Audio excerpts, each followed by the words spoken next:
एक डायरेक्ट करेल दाखवा प्रिंट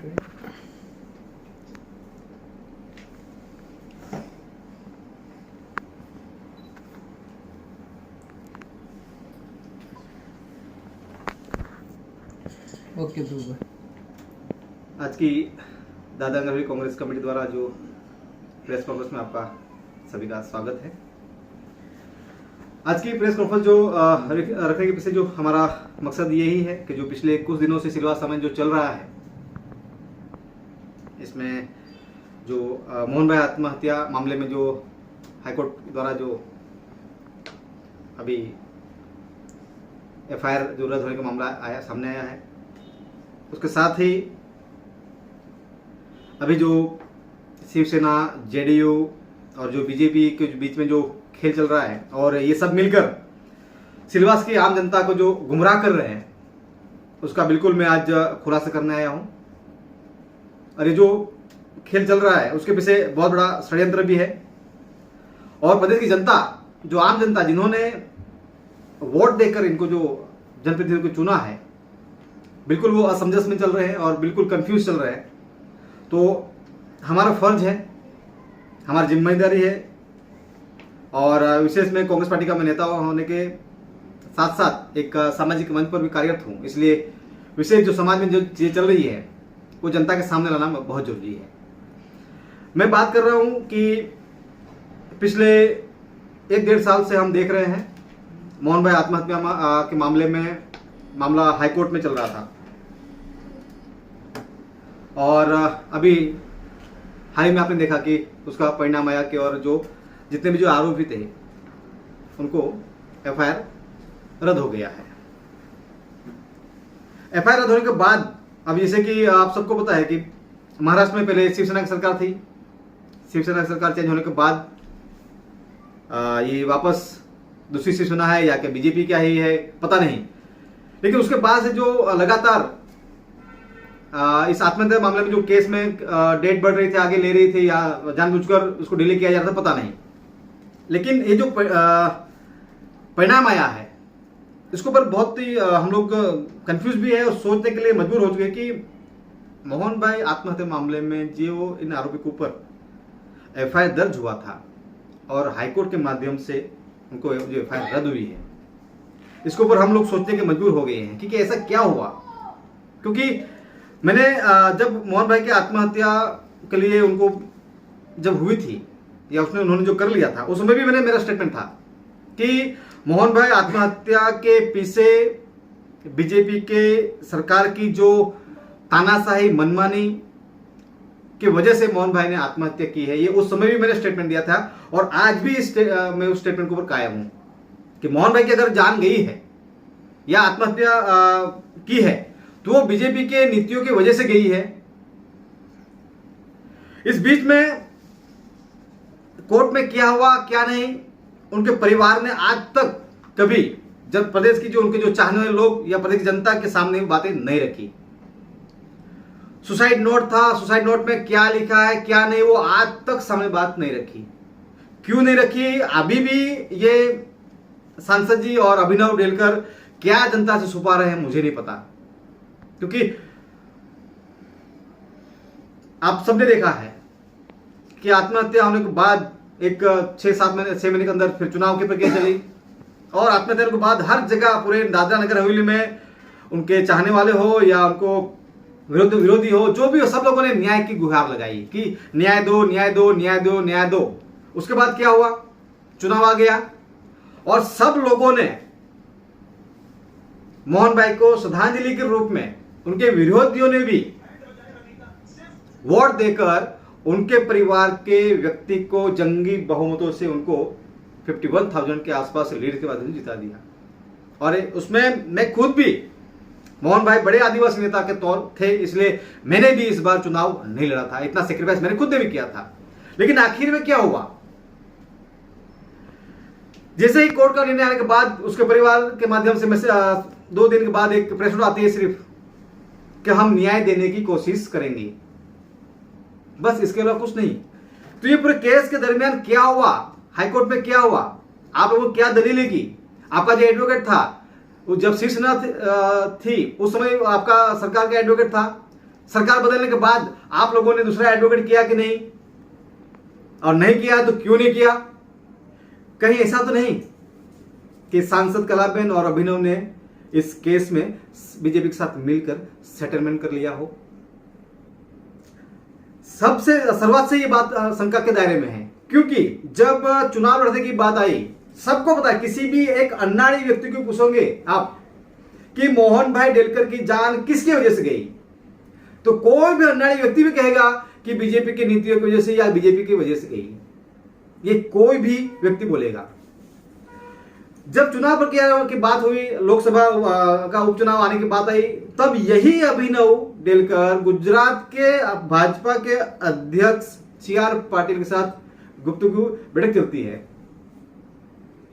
और बात पता चलती है हमें कि भाई ऑलमोस्ट बीजेपी से चुनाव लड़ रहे हैं ये व्यक्ति, और चुनाव के जो नोटिफिकेशन घोषित होने के बाद सामने आया कि भाई लास्ट 12 बजे तक टिकट इनके परिवार की फिक्स थी।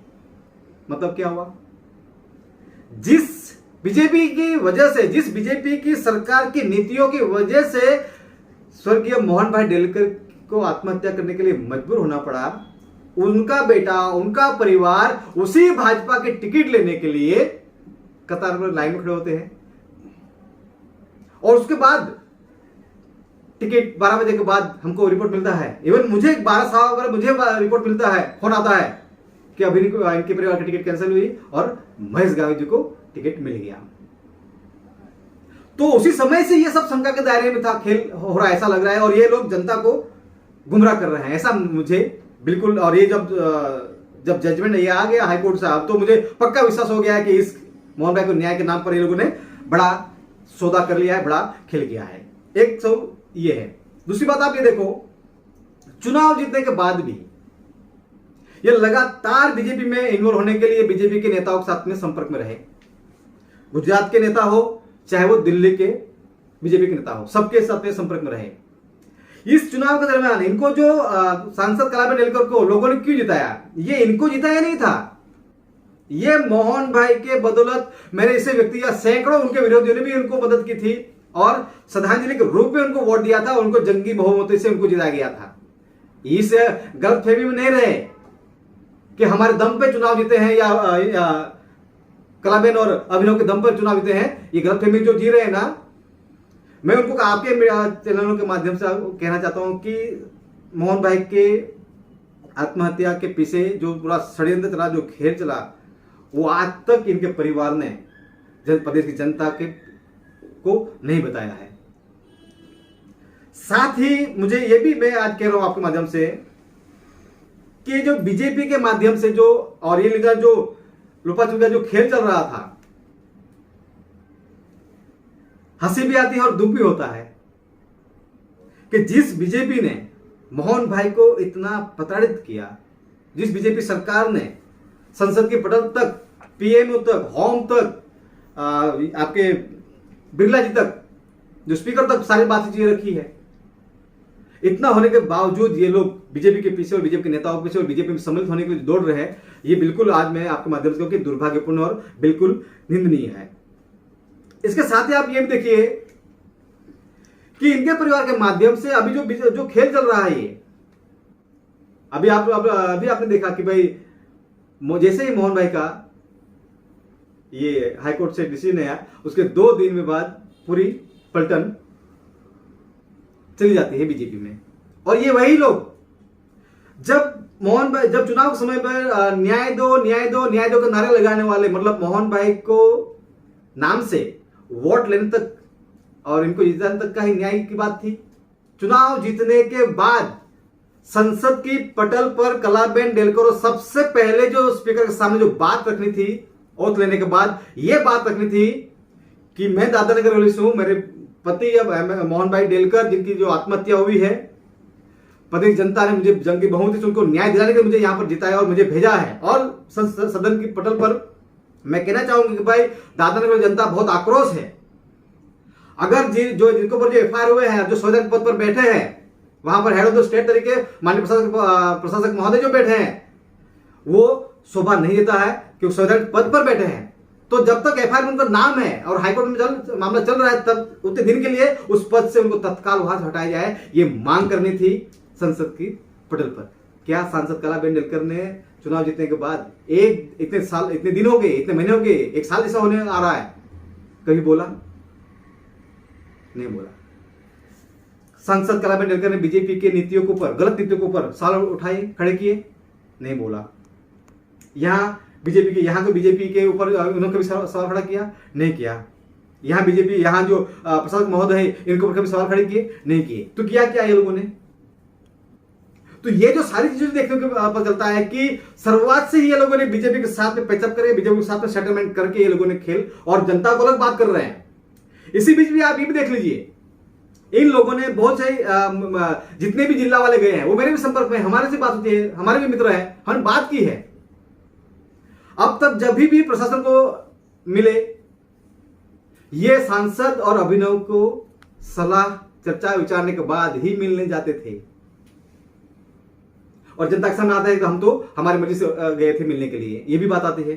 तो ये जो गुमराह चल रहा है, यहां पर जो खेल कर रहे हैं, यहां तक कि जो प्रशासन के एट होम के कार्यक्रम भी जाते हैं, मैं खुद भी जाता हूं वहां पर, और बिल्कुल जाना भी चाहिए।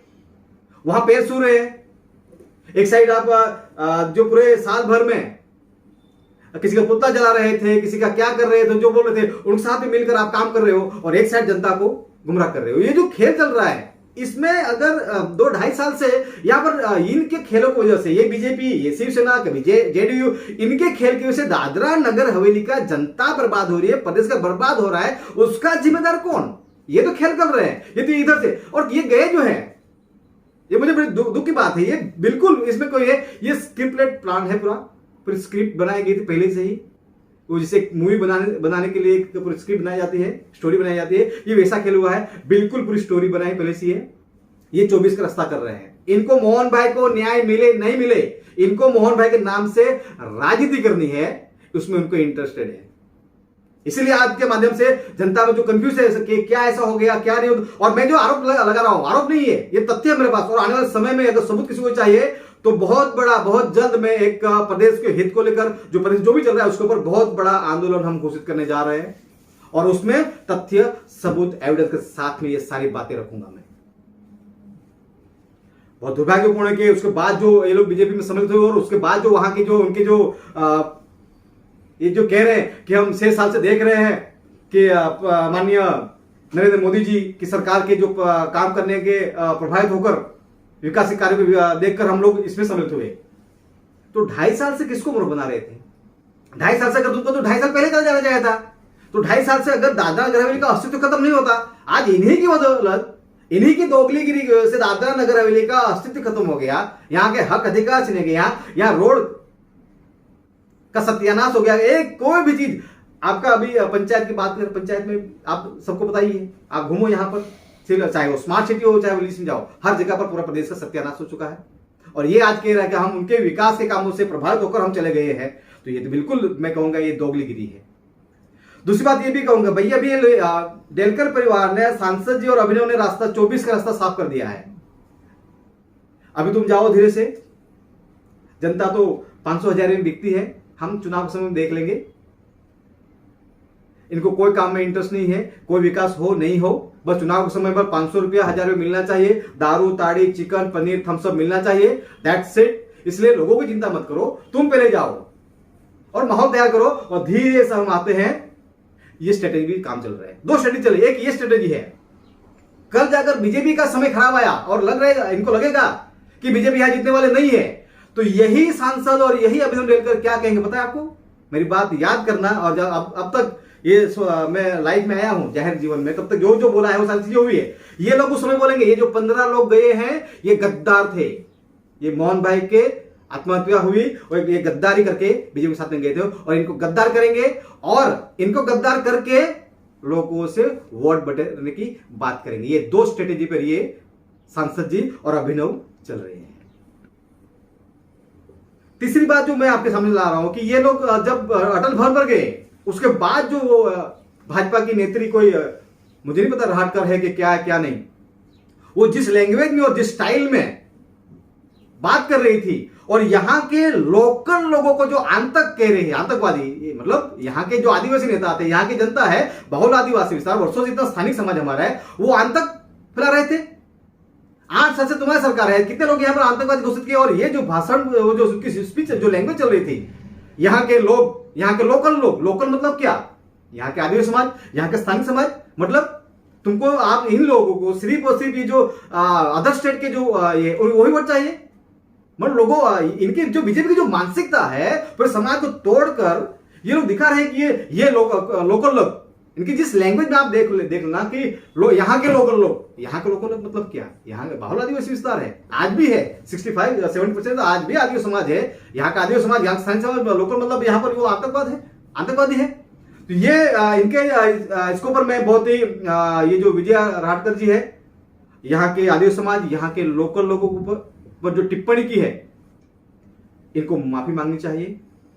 उसके बाद इन्होंने जो कहा है, यहाँ के वनवासी, मैं आपके माध्यम से कह रहा हूं कि वनवासी कहने वाला जो भी ऐसा कोई व्यक्ति किसी भी पार्टी पक्ष का होगा, वो उनका बाप वनवासी होगा।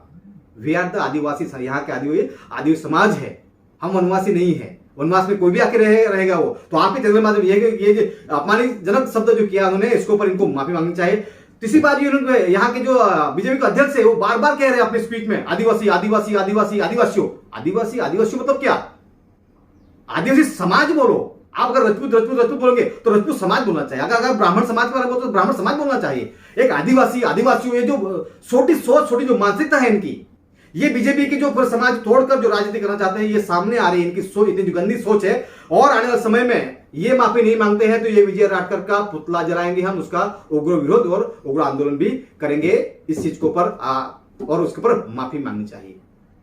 यही बात है, ये चीजों के सामने, आपके सामने में रख रहा हूं। और आने वाले समय में, आने वाले अगले हफ्ते में 15 दिन में बहुत बड़ी चीजों को लेकर हमने इस चीज को खुलासा करने जा रहे हैं। बहुत जल्द हम घोषणाएं करने वाले हैं आंदोलन के लेकर।